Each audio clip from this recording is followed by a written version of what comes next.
देखो, तो last topic हमारा क्या है, थर्मोडायनेमिक्स से बचा हुआ है, कार्नोट इंजन।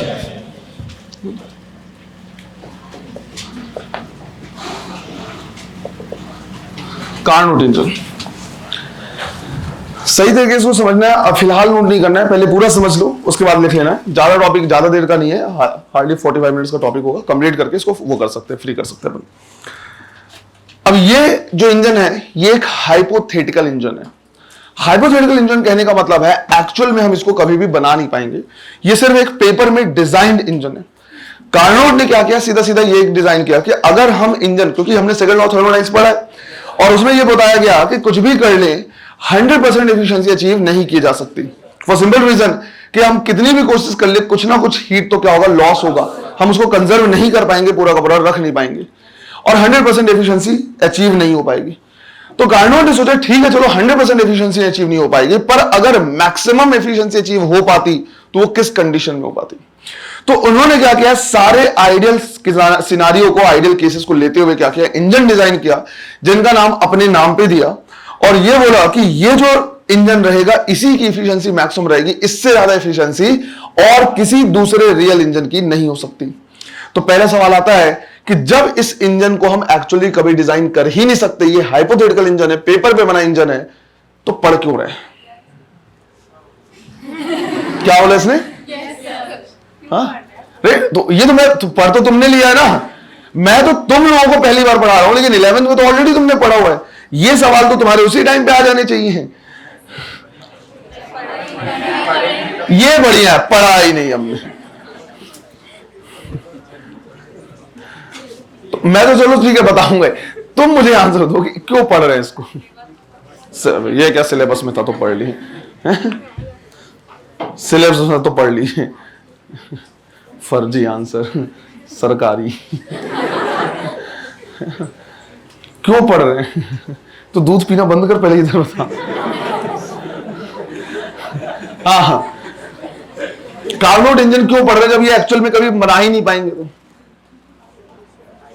किसी के पास कुछ तो आंसर होगा, इतनी भीड़ बैठी हुई है।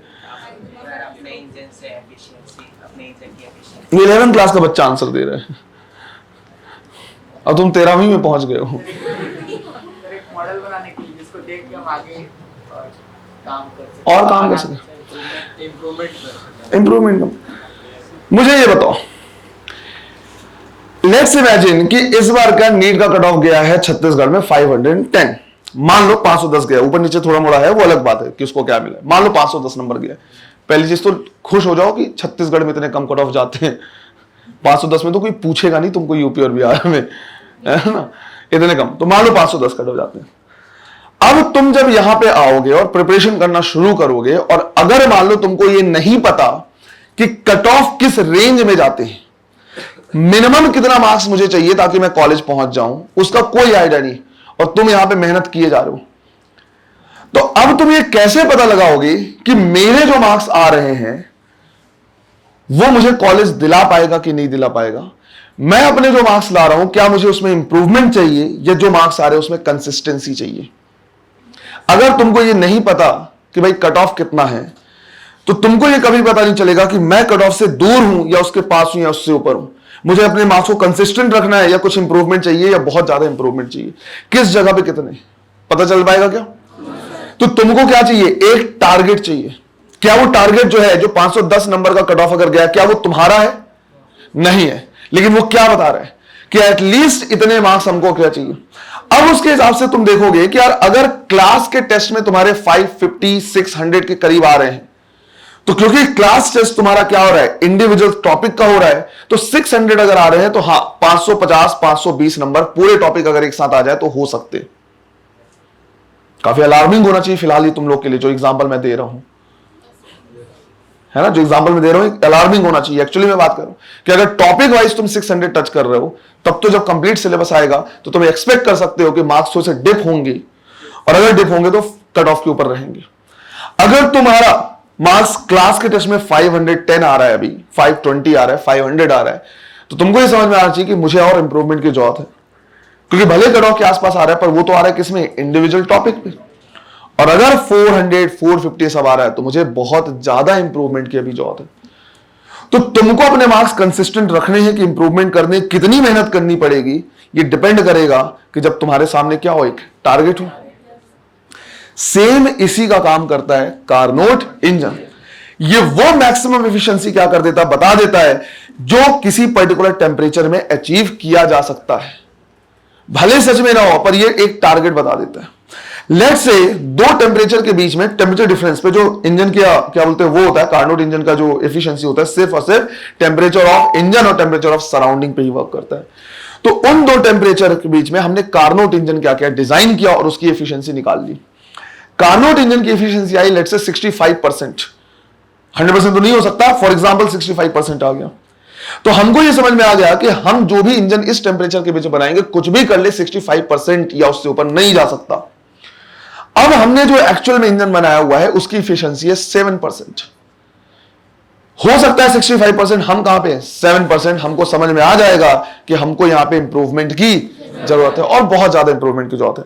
आराम से इंप्रूवमेंट किया जा सकता है। तो हम अलग अलग डिजाइन ढूंढेंगे, अलग अलग वेज ढूंढेंगे जिससे इंजन का कॉस्ट ना बढ़े, सिर्फ और सिर्फ क्या बढ़े, राइट, एफिशिएंसी बढ़े। क्योंकि कॉस्ट भी फैक्टर होता है।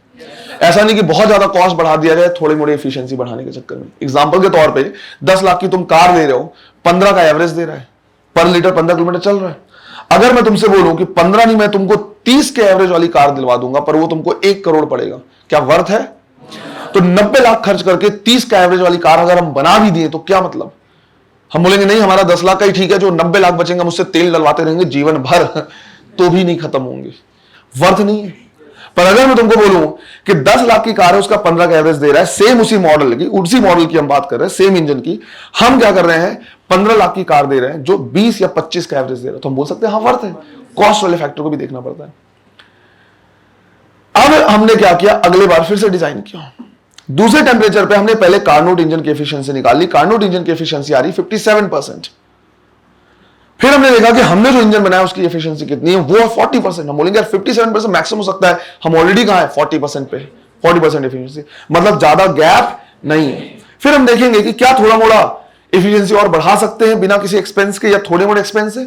अगर बढ़ा पाए तो ठीक, अदरवाइज हम बोलेंगे कि ठीक है। तो हमें टारगेट मिल जाता है कि हम कितनी एफिशिएंसी और बढ़ा सकते हैं, कितना हो सकता है और हम कहां पे। बात आई समझ में? इसलिए पढ़ते हैं हम उसको। आज के टाइम पे धीरे धीरे जो हमारे रियल लाइफ में इंप्रूवमेंट हुआ है, कार के मामले में, इंजन के मामले में, ये सारी चीजों का जो श्रेय जाता है एक तरीके से, वो कार्नोट इंजन पे जाता है।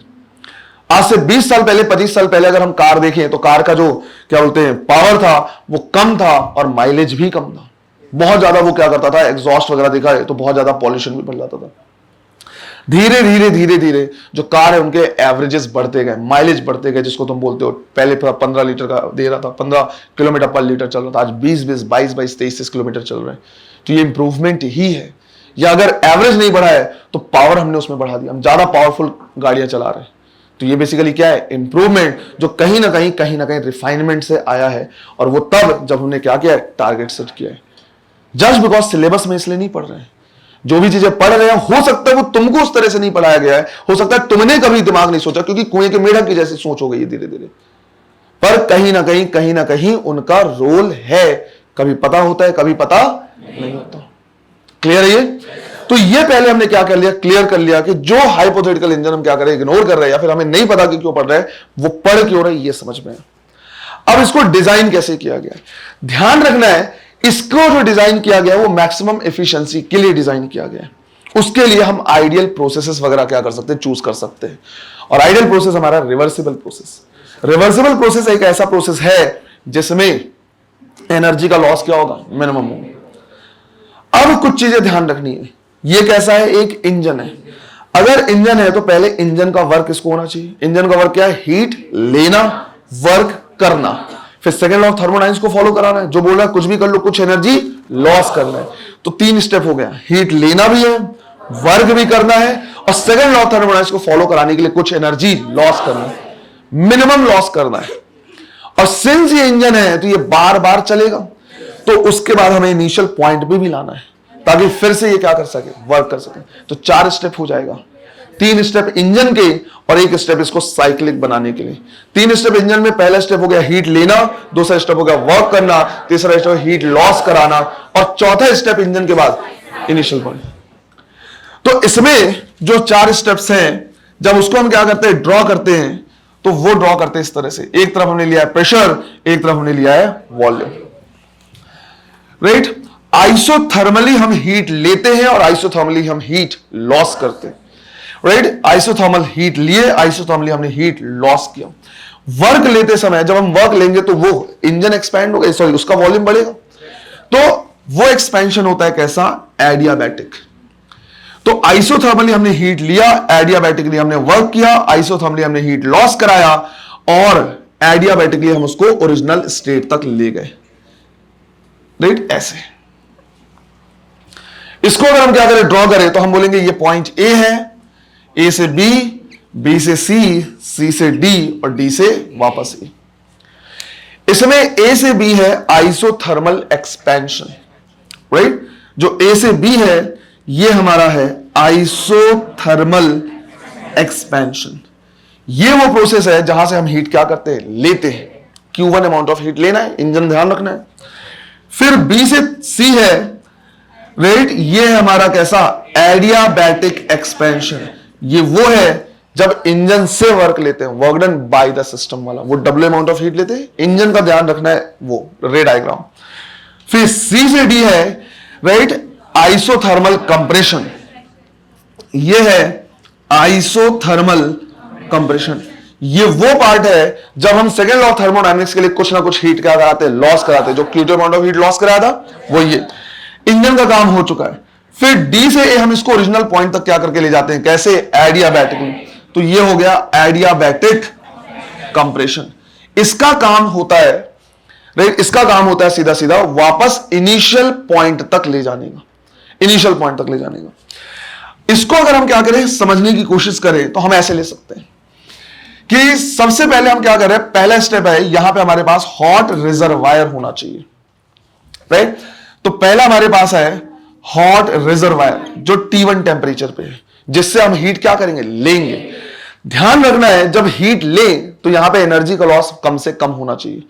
तो इसके ऊपर जब हम क्या करते हैं, पिस्टन रखते हैं, तो हम पिस्टन को इस तरह से डिजाइन करते हैं कि इसका चारों साइड जो होता है, राइट, चारों साइड जो होता है वो एडियाबैटिक कोटिंग होती है। साइड से कहीं कोई एनर्जी लॉस नहीं, बस नीचे वाला जो वॉल होता है, राइट, ये होता है कंडक्टिंग, राइट। नीचे वाला जो ये वॉल होगा ये कैसा होगा, कंडक्टिंग। बाकी चारों साइड का जो वॉल होगा वो कैसा होगा, एडियाबैटिक। तो हम चाहे तो लिख सकते हैं कि भाई ये वाला जो वॉल हो गया, ये सारे वॉल हो गए, ये कैसा हो गया, एडियाबैटिक वॉल हो गया। नीचे वाला जो ये है ये हो गया कैसा, कंडक्टिंग, क्योंकि हीट लेना भी तो है, तो ये हो गया कंडक्टिंग वॉल। अब अगर मुझे क्या करना है, हीट लेना है, तो हम क्या करेंगे, एक्सपैंड करेंगे। इसको इमेजिन करो, क्योंकि हीट इमेजिन नहीं होता तो पानी से इमेजिन करो। हमारे पास सिरिंज है, सिरिंज को हम पानी में डालें और थोड़ा सा क्या करें, एक्सपैंड करें, तो नीचे से जो ओपनिंग है वहां से पानी क्या करेगा, एंटर करेगा। तो कुछ उसी तरह से यहां पे जब इसको हम क्या करते हैं, एक्सपैंड करते हैं ऐसे, राइट। जब इसको एक्सपैंड करते हैं तो चारों साइड से कहीं से ना तो हीट आ सकता है ना तो जा सकता है, लेकिन नीचे वाला वॉल कैसा है, कंडक्टिंग।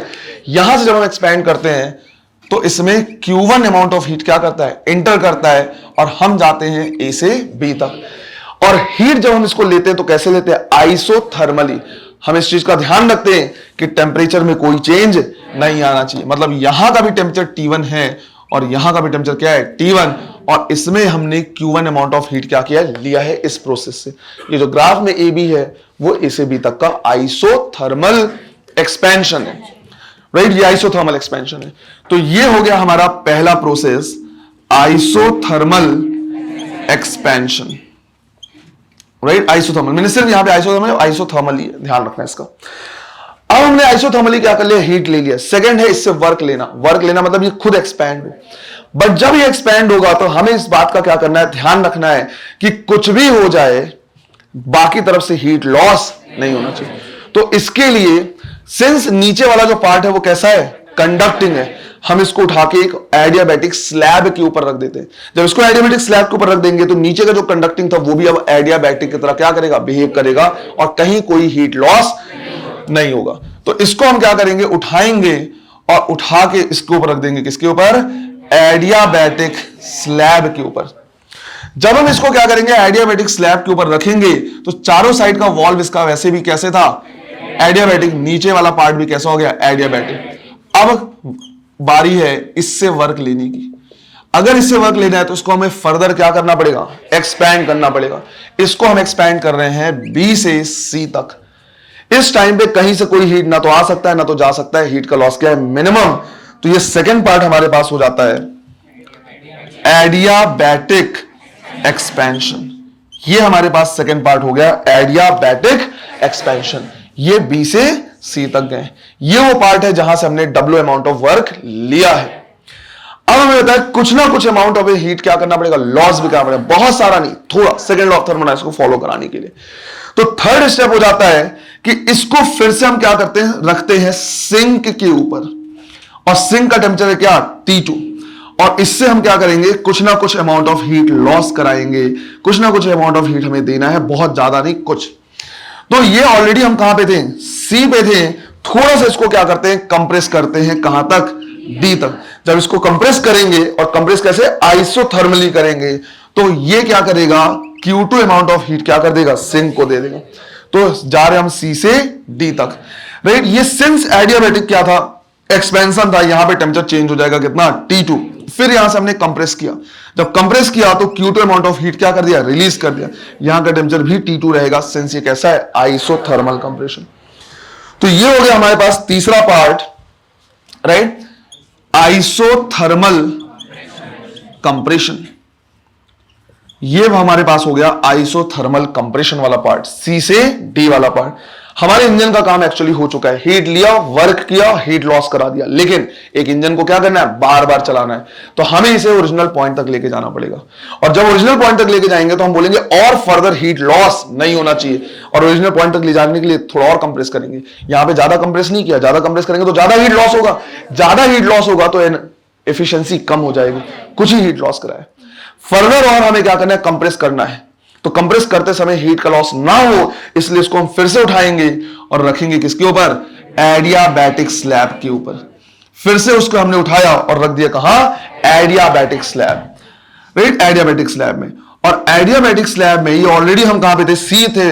यहां से हम इसको क्या करेंगे, और कंप्रेस करेंगे, राइट, इसको और कंप्रेस करेंगे, कहां से कहां तक, सी से डी तक, राइट, सी से डी तक। इसको फर्दर कंप्रेस किया और हम पहुंच गए ओरिजिनल स्टेप तक। सॉरी, अच्छा, डी तक ऑलरेडी थे हम, हाँ, राइट, डी तक ऑलरेडी था। डी से कहां तक पहुंच गए, वापस ए तक, राइट। वहां से हमने इसको क्या किया, ओरिजिनल स्टेट तक लेके गए। और जब हमने ऐसा किया तो ये कैसा कंप्रेशन कहलाएगा, ये कहलाएगा adiabatic compression, right, adiabatic compression. तो जो यहां पे हमने ग्राफ क्या किया था, ड्रॉ किया था, उसी को हम क्या कर रहे हैं, इंजन के फॉर्म में देख रहे हैं। ये हमारे इंजन का क्या हो गया, पूरा का पूरा काम। अब हमें यहां पे क्या करना है, देखना है एफिशिएंसी वाला टर्म, राइट, एफिशिएंसी क्या करना है, देखना है। अगर हमें यहां पे क्या करना है, एफिशिएंसी समझना है, तो एफिशिएंसी के लिए हम क्या करेंगे, देखेंगे। और यहां पे वो वाला डेरिवेशन नहीं देखेंगे, वो लंबा चौड़ा, प्रॉपर यहां पे हमारे पास क्या लॉ है, उससे हम क्या करेंगे, देखेंगे।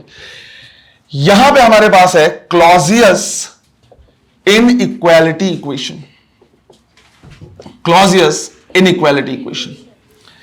क्लॉजियस इनइक्वालिटी इक्वेशन क्या है, यह कहता है कि किसी भी साइक्लिक प्रोसेस में जो चेंज इन एंट्रोपी होता है वो या तो ज्यादा होगा या इक्वल होगा किसके, जीरो के। अगर कोई प्रोसेस कैसा है, साइक्लिक है, तो उस पूरे प्रोसेस के दौरान जो चेंज इन एंट्रोपी होगा वो या तो जीरो से ज्यादा होगा या एटलीस्ट जीरो के बराबर होगा। एंट्रोपी घटेगा नहीं किसी भी कीमत पे। ज्यादा ऐसा हो सकता है कि एंट्रोपी का नेट चेंज जीरो रहे, और नहीं तो एंट्रोपी क्या होगा, बढ़ेगा। अब हमने बोला कि भाई कब जीरो होगा और कब ये होगा, तो इसके दो केसेस हैं। पहला, अगर हमारे पास ये है irreversible cyclic process, irreversible cyclic process, ये सारी चीजें ऑलरेडी समझा दिया था मैंने। Irreversible cyclic process real process होगा। इसके लिए हम कहेंगे कि चेंज इन एंट्रोपी जो होगा वो क्या होगा, ग्रेटर देन जीरो। जितने बार इरिवर्सिबल साइक्लिक प्रोसेस होगा, कुछ ना कुछ एनर्जी क्या होगा, लॉस होगा, तभी तो इरिवर्सिबल है। और जो लॉस ऑफ एनर्जी है वो एंट्रोपी को क्या करेगा, इंक्रीज करेगा। और इरिवर्सिबल प्रोसेस रियल प्रोसेस होता है, मतलब रियल में एंट्रोपी हमेशा बढ़ती रहेगी। यही तो समझाया गया केमिस्ट्री में। जबकि सेकंड केस हमारे पास ऐसा है कि अगर हमारे पास रिवर्सिबल साइक्लिक प्रोसेस है, अगर हमारे पास क्या है, रिवर्सिबल साइक्लिक प्रोसेस है, जो कि एक आइडियल प्रोसेस है, तो उसमें चेंज इन एंट्रोपी किसके बराबर होगा, 0। और ये तो आइडियल केस है। इसमें ऐसा, क्योंकि भाई इसमें नेट हीट का कोई एक्सचेंज नहीं होता, नेट हीट लॉस नहीं होता, तो एनर्जी अगर लॉस नहीं हुआ है तो एंट्रोपी इंक्रीज करने के लिए नहीं होगा। अगर एक तरफ से बढ़ेगा तो दूसरी तरफ से क्या हो जाएगा, घट भी जाएगा। आइडियल केस है। तो रियल केस में एंट्रोपी हमेशा क्या होगा, बढ़ेगा। बट हम तो साइकिल भी कौन सा लेके चल रहे हैं, आइडियल। अगर हम आइडियल साइकिल लेके चल रहे हैं, इसका मतलब हुआ कि reversible cyclic process, efficiency high रखने के लिए, कोई एनर्जी लॉस नहीं हो रहा, हम ये लेके चलेंगे। और चेंज इन एंट्रोपी 0 है, इसका मतलब हुआ कि जितना एंट्रोपी इंक्रीज होगा उतना ही एंट्रोपी क्या होगा, डिक्रीज होगा। S1 इज इक्वल टू क्या हो जाएगा, S2। राइट, यहां से हमको क्या करना है, देखना है। अब एंट्रोपी का फॉर्मूला क्या होता है, हीट डिवाइड बाई टेम्परेचर। तो अगर हमने लिखा है for reversible cyclic process S1 is equal to S2, तो हम लिख सकते हैं Q1 by T1 is equal to Q2 by T2। और यहां से लिखा जा सकता है Q1 by Q2 is equal to T1 by T2। Direct इसको ऐसे लाया जा सकता है। ये वही है जिसके लिए बिल्कुल लंबा चौड़ा डेरिवेशन अननेसेसरी करते हैं। क्लॉजेस इनइक्वालिटी क्वेश्चन हम ला सकते हैं। अब अगर Q1 by Q2 is equal to T1 by T2 आ गया है, तो हम यहां से क्या कर सकते हैं, निकाल सकते हैं एफिशिएंसी ऑफ कार्नोट इंजन। हम निकाल सकते हैं एफिशिएंसी ऑफ कार्नोट इंजन। एक नॉर्मल इंजन के लिए जो एफिशिएंसी दिया जाता है वो दिया जाता है eta is equal to 1 minus Q2 by Q1। और Q2 बाई Q1 को हम रिप्लेस कर सकते हैं T2 बाई T1 से, तो यहां पे आ जाएगा 1 माइनस T2 बाई T1। और अगर परसेंटेज में निकालना है तो उसको हम 100 से मल्टीप्लाई कर देंगे। ये हमारे पास जो आ रहा है फॉर्मूला, राइट, ये जो फॉर्मूला आ रहा है देखने में जितना सिंपल है हमारे लिए उतना ही क्या है, इंपॉर्टेंट है। इंपॉर्टेंट इसलिए क्योंकि कार्नोट इंजन की एफिशिएंसी सिर्फ और सिर्फ डिपेंड कर रहा है टेम्परेचर ऑफ रिजर्वायर और टेम्परेचर ऑफ सिंक। अगर 100% एफिशिएंसी करनी है तो T2 को 0 करना पड़ेगा, जो कि पॉसिबल नहीं है, क्योंकि ऑब्वियस सी बात है टेम्परेचर किसमें लेंगे, केल्विन में। सिर्फ और सिर्फ डिग्री जो डिफरेंस होगा T1 माइनस T2, बस वहीं पे तुम डिग्री सेल्सियस ले सकते हो। अदरवाइज क्या लेना पड़ेगा, क्या लेना, मतलब 100% एफिशिएंसी नहीं हो सकती। दूसरा, जितना ज्यादा टेम्परेचर में डिफरेंस होगा उतने ही ज्यादा उसकी क्या होगी, एफिशिएंसी। इंजन का टेम्परेचर जितना ज्यादा होगा एफिशिएंसी उतनी ही ज्यादा होगी, एफिशिएंसी उतनी ज्यादा होगी, क्योंकि 1 से माइनस किया हुआ है। और यहां जो हमें समझने वाली बात है वो ये कि सिर्फ और सिर्फ कार्नोट इंजन के लिए अगर हमें एफिशिएंसी निकालनी है तो हमको सिर्फ इतना बता दो कि इंजन का टेम्परेचर तुम क्या रखने वाले हो और सराउंडिंग का टेम्परेचर क्या रखने वाले। सराउंडिंग ही जनरली हमारा क्या है, सिंक है, वहीं पूरा हीट क्या होता है, रिलीज होता है। तो सिर्फ और सिर्फ अगर यह बता दिया जाए कि इतना टेम्परेचर है, तो हम बता देंगे कि इस टेम्परेचर डिफरेंस के लिए मैक्सिमम एफिशिएंसी क्या हो सकती है। उसके बाद देख लो तुम कि तुम कैसा इंजन बना रहे हो, उसकी एफिशिएंसी इससे ज्यादा नहीं हो सकती। बात आई समझ में? जितना सराउंडिंग का टेम्परेचर कम रहेगा एफिशिएंसी उतनी ज्यादा हो सकती है, और इंजन का टेम्परेचर जितना ज्यादा होगा एफिशिएंसी उतनी ही ज्यादा होगी, राइट। तो यह भी है कि जैसे जैसे डेवलपमेंट होता गया वैसे वैसे ऐसे इंजन बनाया गया जिसके अंदर में कंबशन बहुत एफिशिएंटली होती है। जो फ्यूल होता है वो बहुत अच्छे तरीके से क्या कर सकता है, बर्न हो सकता है, अच्छे तरीके से जल सकता है। जितने अच्छे तरीके से जलेगा उतनी अच्छी क्या होगी, एफिशिएंसी होगी। जो बड़े बड़े इंजन होते हैं उसके अंदर बहुत हॉटनेस हो जाता है, बहुत ज्यादा हीट हो जाता है, क्योंकि जितना ज्यादा उसका टेम्परेचर होगा एफिशिएंसी उतनी ज्यादा होगी। अगर मैं तुमसे एक थ्योरेटिकल क्वेश्चन पूछ लूं, राइट, थ्योरेटिकल है कि एक पर्टिकुलर कार के लिए ठंड में ज्यादा एफिशिएंसी ज्यादा माइलेज देगा या गर्मी के टाइम पे ज्यादा माइलेज देगा, तो उसके according theoretically strictly based on this मैं बोल सकता हूं ठंड में, क्योंकि ठंड में सराउंडिंग टेम्परेचर क्या होगा, कम होगा, एफिशिएंसी उतनी ज्यादा होगी। बट अगेन जब हम रियल केसेस में जाते हैं, कार की बात करें, तो जो उसका माइलेज होता है वो बहुत सारे फैक्टर्स पे डिपेंड करता है, राइट, बहुत सारे फैक्टर। भाई चलाने वाला कौन सा है, किस गियर में चला रहे हो, किस रोड में चला रहे हो, गर्मी का मौसम एसी चला रहे हो, नहीं चला रहे हो, किस टाइप का फ्यूल डलवाया है, राइट, इन सारे फैक्टर्स पे। इसमें हमें यह नहीं लेना है कि बिल्कुल साइबेरिया वगैरह रीजन यूक्रेन और रशिया को पकड़ लिया, वहां का टेम्परेचर इतना कम हो जाता है कि जो फ्यूल है वो सही तरीके से कंबस्ट नहीं हो पाता। अगर सही तरीके से जलेगा नहीं तो सही तरीके से हीट नहीं होगा। यार अगर तुम क्या करो, लकड़ी ले लो, लकड़ी ढंग से नहीं जला तो पानी ढंग से गर्म कर पाओगे क्या? नहीं। तो कंबशन प्रॉपर होना चाहिए। जितना बढ़िया कंबशन होगा उतना ही ज्यादा उसका क्या होगा, एवरेज। तुमने कभी भी पेट्रोल डलाने गए होगे तो दो चीजें सुनी होगी, नॉर्मल पेट्रोल डालने, पावर पेट्रोल डालना। ये पावर पेट्रोल क्या होता है, उनका ऑक्टेन नंबर ज्यादा होता है। ऑक्टेन नंबर ये इंडिकेट करता है कि कोई भी फ्यूल कैसे जल सकता है। ऑक्टेन नंबर जितना ज्यादा होगा उतना प्रॉपर कंबस्ट होगा, प्रॉपर जलेगा, और अगर अच्छे से जलेगा तो एवरेज क्या करेगा, थोड़ा सा ज्यादा देगा। बट वही है कि उसका थोड़ा सा प्राइस भी ज्यादा होता है। अल्टीमेटली चीजें क्या हो जाती है, बराबर हो जाती है। उसके बावजूद ये रिकमेंड किया जाता है, ये नॉर्मली तुम सबको मैं बता रहे इन जनरल चीजें, उसके बावजूद ये रिकमेंड किया जाता है कि जब भी गाड़ी तुम क्या करो, चलाओ, तो हर महीने या 2-3 महीने के बाद एक बार जो पावर पेट्रोल, अलग अलग नाम से मिलते हैं, अलग अलग पेट्रोल पंप में अलग अलग टाइप से नाम होता है, कहीं पे एक्सट्रीम नाम होते हैं, कहीं पे पावर पेट्रोल होते हैं, अलग अलग। ये रिकमेंड किया जाता है कि 2-3 मंथ के बाद अपनी टंकी को पूरा पावर पेट्रोल से एक बार फुल कराना चाहिए। रीजन ये होता है कि पावर पेट्रोल जो होते हैं या जो ऑक्टेन नंबर जिनकी हाई होती है, इनके कंबशन क्या होता है, ज्यादा बेटर। तो अगर कहीं कहीं पे पूरे फ्यूल लाइन में, कार्बोरेटर में, टंकी में छोटे मोटे अगर कचरे जम गए तो वो सबको ले जाके सबको कंबस्ट कर सकता है। तो वो एक तरीके का क्या करता है, खुद से पूरा जो इंजन के अंदर है सारी चीजों को साफ करता है। ये नॉर्मल इन जनरल की बात कर रहा हूं, फिर इससे ज्यादा कोई ऐसा कुछ नहीं है। क्या ये समझ में आया? प्रॉपर यही वो चीज है जिसको इतना दिमाग खराब कर लिया तो तुमने अपने से, है ना, आराम से समझा सकता है अगर सही तरीके से देखा जाए तो। क्लियर? चलो इसको नोट कर लो बेटा। टेम्परेचर ऑफ सिंक या सराउंडिंग, इन जनरली सराउंडिंग ही हमारा क्या होता है, सिंक होता है। तो T2 क्या हो गया, टेम्परेचर ऑफ सराउंडिंग या सिंक, और T1 हो जाएगा टेम्परेचर ऑफ रिजर्वायर या इंजन जिसकी हम बात कर रहे हैं।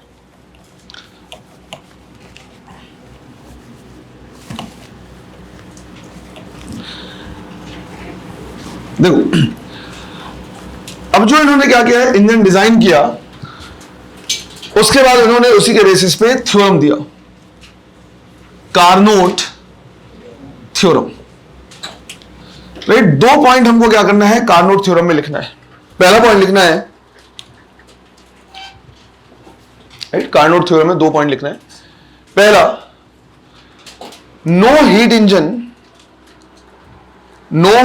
Engine can ever be designed, no heat engine can ever be designed which has efficiency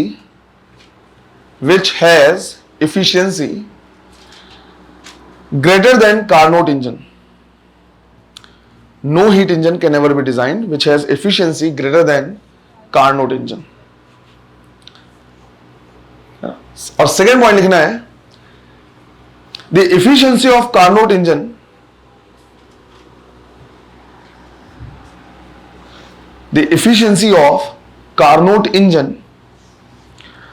only depends upon temperature of source and surrounding. Only depends upon temperature of source and surrounding.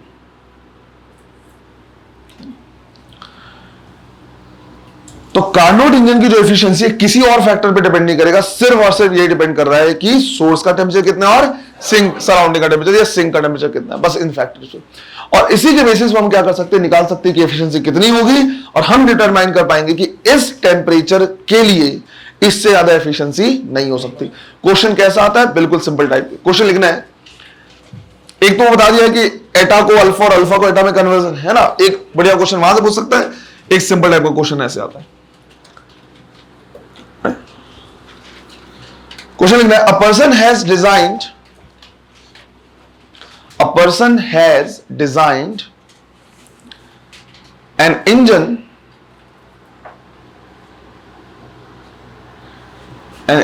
which works between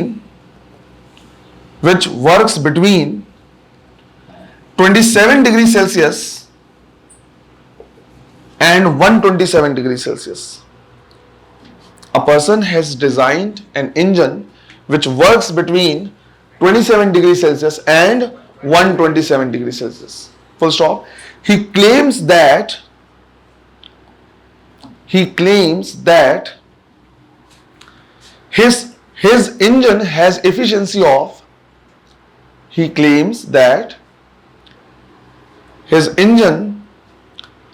efficiency of 28%. 28%. Full stop. Check the validity of his claim.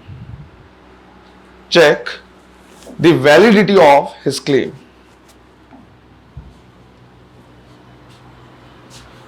Right, तुमको ये बताना है कि आदमी जो बोल रहा है सही बोल रहा है कि नहीं बोल रहा है। क्या ऐसा बना सकता है कि उसके इंजन की एफिशिएंसी 28% है ना? करो। पहले हम क्या कर लेंगे, कार्नोट इंजन की एफिशिएंसी निकाल लेंगे और हमें पता चल जाएगा कि यही वो एफिशिएंसी जो मैक्सिमम, मतलब इससे ज्यादा एफिशिएंसी का कोई इंजन कभी कोई डिजाइन नहीं कर पाएगा। तो हम सीधा सीधा यहां पे क्या करेंगे, निकालेंगे कि एफिशिएंसी ऑफ कार्नोट इंजन, और यहां से हम कहेंगे T2 27 डिग्री सेल्सियस है which is equal to 300 kelvin, और T1 127 डिग्री सेल्सियस है which is equal to 400 kelvin. और यहां से हमने एफिशिएंसी निकाल लिया 1 minus 300 divide by 400 multiplied by 100। In case कभी भूल जाओ कि सर ऊपर क्या लिखना नीचे क्या रखना है, तुम रख के देखो, अगर आंसर 1 से ज्यादा आ रहा है या 100 से ज्यादा आ रहा है मतलब तुमने गलत रख दिया। 400 बाई 300 रखोगे तो आंसर गलत ही आएगा। तो इससे सॉल्व करोगे तो 1 माइनस 3 बाई 4 मतलब 1/4 मल्टीप्लाइड बाई 100 कितना आ रहा है 25%, और वो क्लेम कर रहा है 28% 27%। तो हम क्या बोलेंगे, उसका जो क्लेम है वो कैसा है, इनवैलिड है। वो कभी भी कुछ भी डिजाइन कर ले 25% से ज्यादा एफिशिएंसी नहीं हो सकती। क्लियर है ये है हमारा क्या, कार्नोट इंजन, राइट। और ये इसके साथ कंप्लीट होता है हमारा पूरा थर्मोडायनेमिक्स। कहीं कोई इसमें कंफ्यूजन किसी भी टाइप का, कोई डाउट, चेक, राइट। इसके आगे हम कंटिन्यू करेंगे किसमें, केटीजे में। काइनेटिक थ्योरी ऑफ गैसेस में पहले से बता दे रहा, फिजिक्स में उतना पार्ट नहीं है, तो ऐसा नहीं लगना चाहिए कि खींचतान में कंप्लीट कराया गया है। उसमें चार्ल्स लॉ, बॉयल्स लॉ, जितने भी है पास्कल्स लॉ सब तुम किसमें पढ़ते हो, केमिस्ट्री में पढ़ते हो। फिजिक्स में हमारा मेन मोटिव रहेगा आरएमएस वेलोसिटी पे, इंटरनल एनर्जी सीपीसीवी और गामा की वैल्यू निकालने पे। क्लियर है ये? चलो, थैंक यू और हैप्पी न्यू ईयर।